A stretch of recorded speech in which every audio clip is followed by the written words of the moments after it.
Well, literally, all I have now is a couple of short stories, but they might take longer than you might think. Let me have a quick sip of water. I suppose so.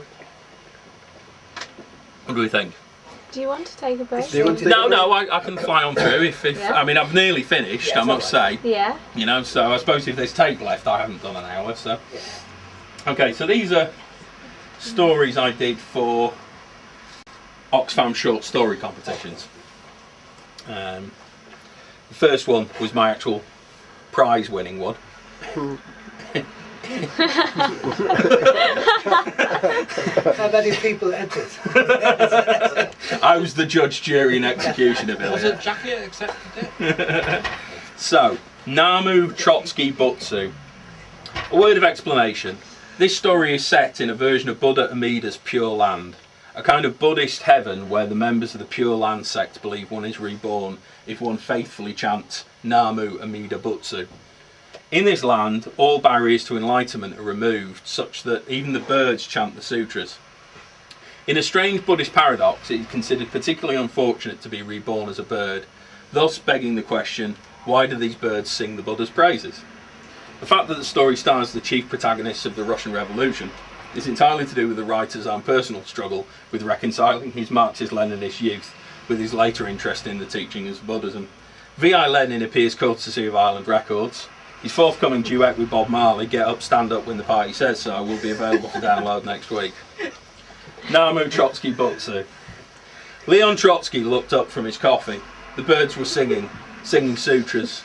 The grass was green and, well, enlightening. Life in the Pure Land of Buddha Amida was confusing to a dialectical materialist.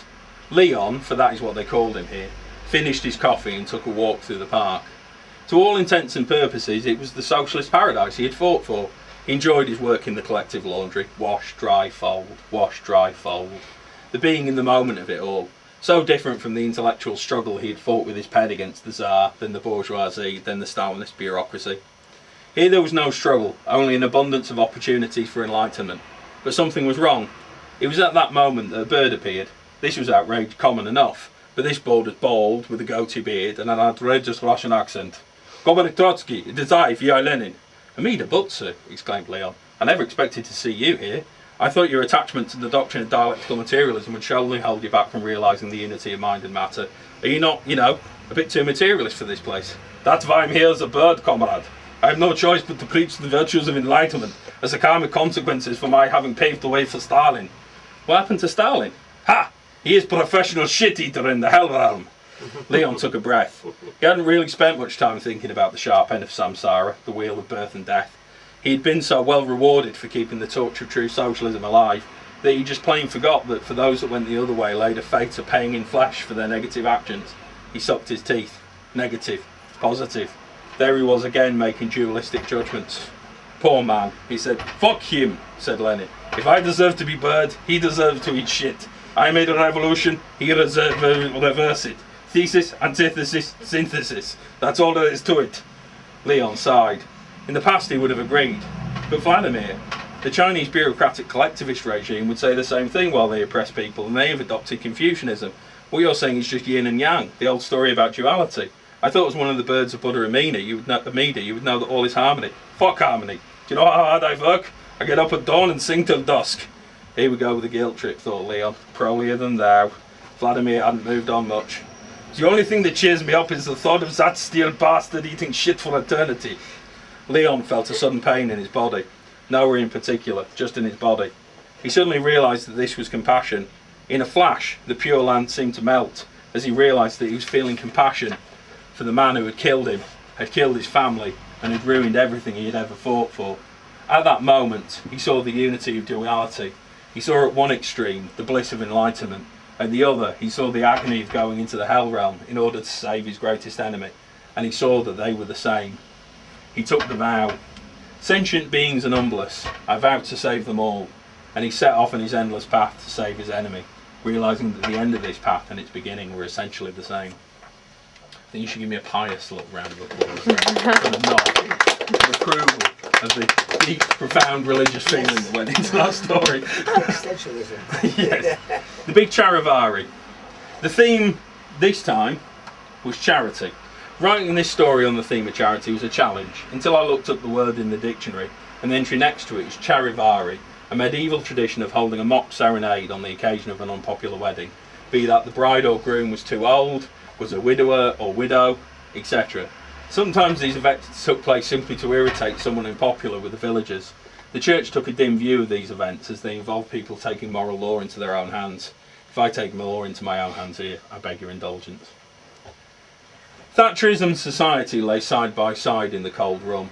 The clock ticked. Society held its breath while Thatcherism ground its teeth. Outside the bridal suite a mass of villagers stood, torches blazing, banning on pots and pans. Scum, muttered Thatcherism. After the honeymoon I'll clear these highlands, my sweet. Society smiled thinly. Outside the villagers sang, we won't pay our loans back, we won't pay our loans back. Bastards, they'll pay all right. Society sighed. Thatcherism groaned. Oh, wait until I've got a majority. Is that all you ever think about? What? Crushing the poor and putting them in their place? No, I think about lots of things. Family, church, individuals, defence, Euroscepticism. Don't you ever think about me? Society winced. Of course, I think about little else. I want you to be bigger and better than ever before. Well, how are you going to achieve that? I'm going to get the villagers to volunteer their time to wash your hair, make your clothes and fix your roof. You can bet I'll fix the roof while the sun is shining. It's just that I gave you all that money from the villagers' Christmas club to buy a new safe for your bank, and I'm wondering if you're ever going to pay me back. Darling, we are married now. Forever. What's yours is mine, and what's mine is build a bonfire, put the Tories on the top, put the Lib Dems in the middle, and burn the fucking lot. Fucking peasants! Just you wait! Calm down, dear. Listen to the doctor and calm down. Yes, darling. God, it's just I want to take you now, but this crowd is giving me a headache. I know the feeling. What? What do you mean, I? Nothing. What do you mean nothing? Just nothing. No, come on, it's not fucking nothing. What's the problem? This is our wedding night. I wooed you away from Brownism. Remember that ideology? Brownism ruined the economy and left you with no shoes. Well, it was your bank getting robbed and that ruined the economy. But what? Nothing. How could you talk about that at a time like this? I think that's really insensitive. How come every time I want to talk about feelings, you just want to talk about the deficit?